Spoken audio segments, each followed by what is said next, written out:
बिस्मिल्लाहिर्रहमानिर्रहीम। अस्सलाम वालेकुम स्टूडेंट्स। आज के लेक्चर में हम क्लास 9th का चैप्टर 4 का टॉपिक है कंडीशन फॉर द इक्विलिब्रियम।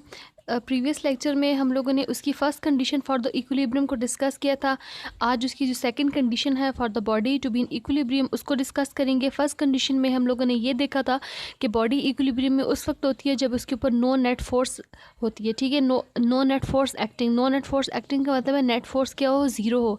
और फर्स्ट कंडीशन ऑफ इक्विलिब्रियम में यही है कि resultant of the all the forces acting on the body if zero then the body should be in equilibrium. ठीक है, और उसकी दूसरी डेफिनेशन ये थी इक्विलिब्रियम की, body is set to be in equilibrium if it does not change its state of uniform motion और the state of the rest. ठीक है, तो वो बॉडी जो है वो इक्विलिब्रियम हुई। आज उसकी हम सेकंड कंडीशन पढ़ेंगे। फर्स्ट कंडीशन तो हमने पढ़ी थी कि summation of the forces, x component की फोर्सेस और वाई कंपोनेंट की फोर्सेस अगर जीरो होंगे तो बॉडी इक्विलिब्रियम होगी। जैसे picture hanging on the wall and the book lying on the table and the paratrooper moving with the uniform velocity in equilibrium. ठीक है, आज उसकी सेकंड कंडीशन ऑफ इक्विलिब्रियम को डिस्कस करेंगे।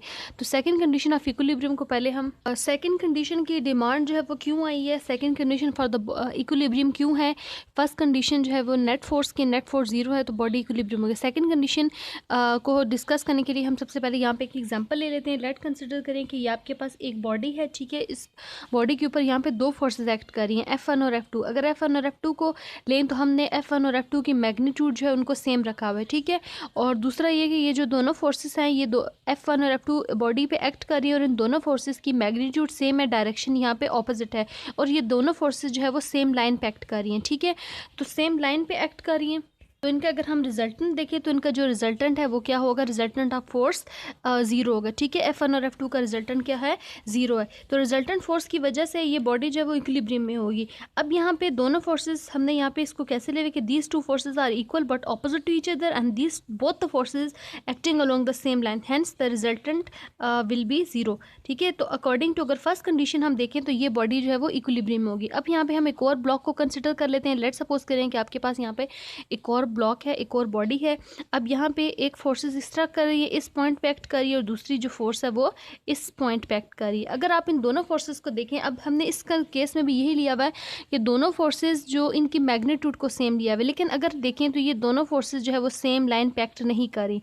ये दोनों फोर्सेस जो है वो इस तरह सेम लाइन पे एक्ट नहीं कर रही। अब हमने ये पढ़ा हुआ है कि अगर कोई फोर्स, अगर किसी बॉडी के ऊपर जो है दो फोर्सेस एक्ट कर रही हो जिनकी मैग्नीट्यूड तो सेम हो, ठीक है, यहाँ हमने इसकी मैग्नीट्यूड को क्या रखा हुआ है, सेम रखा हुआ है, मैग्नीट्यूड तो सेम हो लेकिन उनकी डायरेक्शन क्या ऑपोजिट हो। ठीक है, तो अगर हम यहाँ पे लें समेशन ऑफ द फोर्स तो वो तो ज़ीरो है। क्यों समेशन ऑफ फोर्स इसलिए ज़ीरो है कि अगर लेट सपोज करें ये 5 न्यूटन की फोर्स है, ये तो ये भी 5 न्यूटन की फोर्स है, तो रिजल्टेंट इनका ज़ीरो होगा। क्यों, क्योंकि इनकी मैग्नीट्यूड सेम है, इनकी डायरेक्शन ऑपोजिट है। लेकिन अगर हम यहाँ पे देखें तो इस केस में जो है वो बॉडी का नेट फोर्स तो ज़ीरो है लेकिन यहाँ पे फोर्स ज़ीरो होने की वजह से ये बॉडी फर्स्ट कंडीशन को तो सेटिस्फाई कर रही है। लेकिन अगर हम यहाँ पे देखें तो ये दोनों फोर्सेस जो है वो सेम लाइन पे एक्ट नहीं कर रही। ठीक है, डिफरेंट लाइंस पे एक्ट कर रही हैं। और हमने ये भी पढ़ा हुआ है कि जब कपल के केस में कि जब दो फोर्सेस जो इक्वल इन मैग्नीट्यूड की फोर्स होती हैं और अपोजिट इन डायरेक्शन में फोर्स होती हैं and they do not act along the same line, तो इसके रिजल्ट में torque of the couple produce होता है। ठीक है, यानी कि वो बॉडी मूव कर जाती है आइदर क्लॉकवाइज और एंटी क्लॉकवाइज। ठीक है, कपल इसमें प्रोड्यूस होगा। यानी अगर हम देखें तो कपल बेसिकली टॉर्क ही होता है।